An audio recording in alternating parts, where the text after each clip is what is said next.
Bonjour. Quel est le lien entre les grands enjeux de l'enseignement supérieur aujourd'hui et le processus de Bologne? Comment est-ce qu'on peut l'expliquer? Alors, d'abord, repositionnons le contexte européen. Depuis les années 90, nous évoluons dans un contexte intergouvernemental tout à fait inédit de construction et d'harmonisation de l'espace européen de l'enseignement supérieur. Cet espace se veut coopératif, lisible et attractif et compétitif. Ce contexte particulier résulte en fait de la coexistence de deux processus convergents. Le premier est universitaire, c'est le processus de Bologne, dont sa mise en œuvre en France a donné lieu au système LMD, licence, master, doctorat. Le second est politique, économique, c'est la stratégie de Lisbonne, axée sur l'économie de la connaissance et qui concerne 27 pays de l'Union européenne. Le processus de Bologne, lui, a d'abord été initié par 4 pays, la France, l'Allemagne, le Royaume-Uni et l'Italie, lors de la déclaration de la Sorbonne en 1998. Puis, il a mobilisé 29 pays signataires à Bologne en 1999. Et enfin, aujourd'hui, il regroupe 48 pays européens. Et il regroupe 5500 institutions et plus de 30 millions d'étudiants.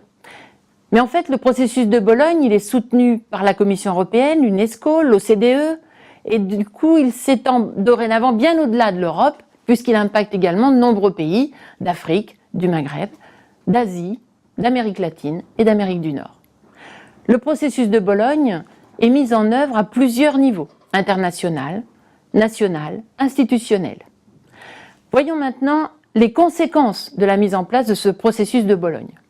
L'harmonisation de l'espace européen de l'enseignement supérieur a donc produit un espace de coopération et de compétition. Cet espace a pour vocation de favoriser la qualité, la lisibilité et l'attractivité des dispositifs de formation supérieure et d'assurer l'employabilité et la mobilité des diplômés. C'est ce qui a permis de développer ces dernières années des concepts nouveaux d'évaluation et d'amélioration de la qualité de l'enseignement supérieur. Ceci grâce à la création d'un réseau européen d'agences qualité avec de nouvelles notions de référentiels, de procédures qui permettent des comparaisons et des garanties de qualité sur la base de références partagées que sont les procédures d'accréditation. C'est ainsi qu'en France, on a créé en 2007 l'AERES, maintenant remplacée conformément à la loi de 2013 par le Haut Conseil de l'évaluation de la recherche et de l'enseignement supérieur, le HCERES. De même, il y a eu les cadres de certification qui ont été créés pour la formation. Ils font référence aux 3 cycles du supérieur, avec les descripteurs de Dublin qui introduisent la notion de compétence dans les résultats d'apprentissage des diplômés, ce qu'on appelle les Learning Outcomes. On parle aussi de European Qualifications Framework, UQF, ou de cadre européen des certifications pour l'éducation de la formation tout au long de la vie, ce qu'on appelle aussi les CEC. Leur déclinaison en France a donné le cadre national des formations avec la parution en 2015 des référentiels de compétences des mentions de licence. Les niveaux de certification professionnelle font donc le lien entre le milieu de l'éducation et le milieu professionnel. Mais pour être reconnus, en France, les formations doivent être inscrites au répertoire national des certifications professionnelles par le biais de ce qu'on appelle une fiche RNCP. Ainsi, au-delà de la réforme structurelle des systèmes et des diplômes, le processus de Bologne a servi de levier pour faire émerger dans l'enseignement supérieur une culture de la qualité avec la définition d'objectifs partagés, des capacités d'auto-évaluation avec des impacts forts sur la gouvernance des établissements et sur leurs relations de confiance avec la société, une évolution vers des stratégies d'internationalisation et de communication pour clarifier et comprendre mutuellement la mobilité, et enfin un engagement en faveur de la dimension sociale, de l'employabilité, du développement personnel et professionnel tout au long de la vie. Tous ces éléments conduisent inévitablement à un complet changement de paradigme pour l'enseignement supérieur. D'abord, pour ne plus centrer l'enseignement sur les contenus disciplinaires, mais plutôt sur l'apprentissage des étudiants, pour que ceux-ci est une réelle appropriation des savoirs. Et dans ce cas-là, l'approche par compétences présente un grand intérêt à se substituer à la simple transmission des savoirs qui ne répond plus aux attentes et aux besoins des publics étudiants d'aujourd'hui. Un autre changement de paradigme pour ne plus viser uniquement les compétences spécifiques, mais également les compétences transversales et les compétences non cognitives, ce qu'on appelle les soft skills, la motivation, la persévérance, l'estime de soi. Ce sont des compétences qui sont largement développées grâce à l'utilisation de méthodes actives en pédagogie. Changement de paradigme aussi pour ne pas se contenter de favoriser la culture générale, mais pour veiller à développer l'employabilité des diplômés. Changement de paradigme pour ne pas seulement répondre aux impératifs nationaux, mais aussi à l'internationalisation, maintenant cruciale et incontournable, quel que soit le domaine d'activité considéré. Et enfin, changement de paradigme pour ne plus limiter l'enseignement supérieur à la formation initiale et permettre ainsi l'accès au développement professionnel et personnel au plus grand nombre tout au long de la vie. Voyons maintenant comment vont se traduire les exigences du processus de Bologne. Il faut d'abord être conscient de la nécessaire maîtrise des outils du processus de Bologne, qui doivent contribuer à la lisibilité et à la mobilité. Il s'agit essentiellement du supplément au diplôme et du système de transfert de crédits européens, les ECTS. D'abord, le supplément au diplôme.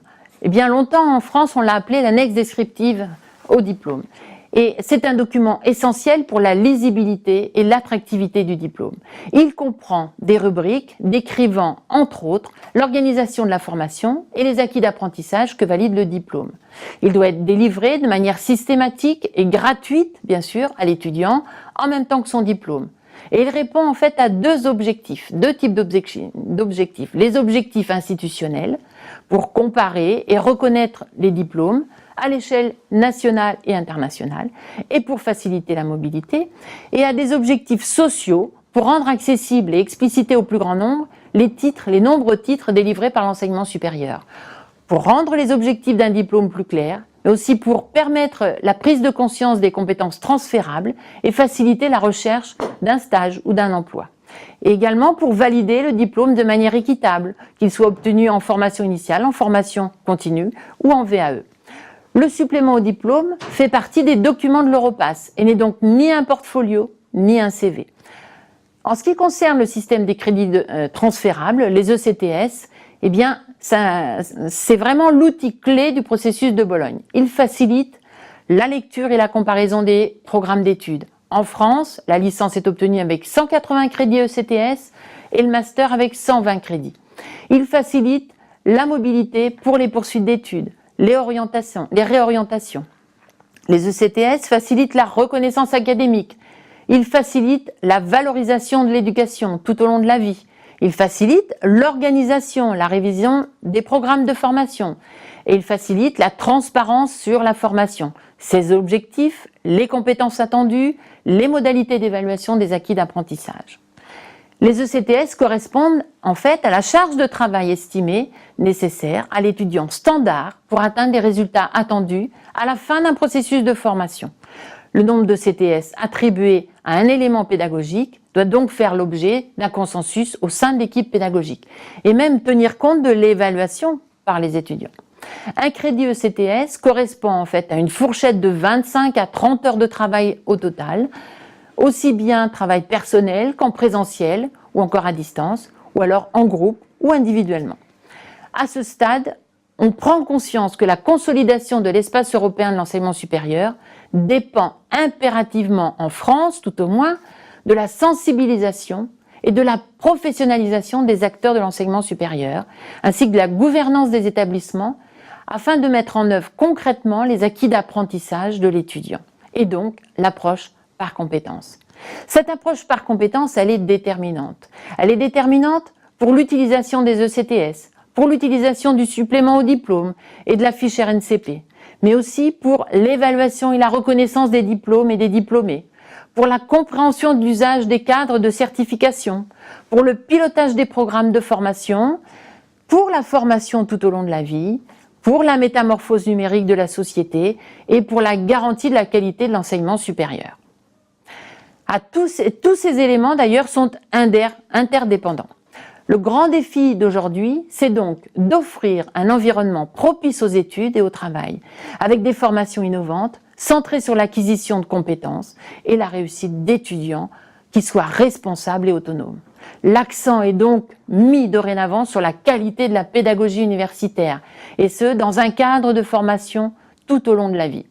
Les pratiques innovantes, l'alignement pédagogique avec l'approche par compétences, l'évaluation des acquis d'apprentissage, le pilotage des équipes pédagogiques dans une approche programme, avec les conseils de perfectionnement, avec une vision claire des objectifs partagés, l'adaptation des espaces physiques d'apprentissage, l'apport du numérique, la connaissance des attentes et des pratiques des publics, la responsabilisation, la construction de la confiance des étudiants et du monde professionnel sont désormais de première importance dans les missions de l'enseignant du supérieur et pour les équipes de gouvernance.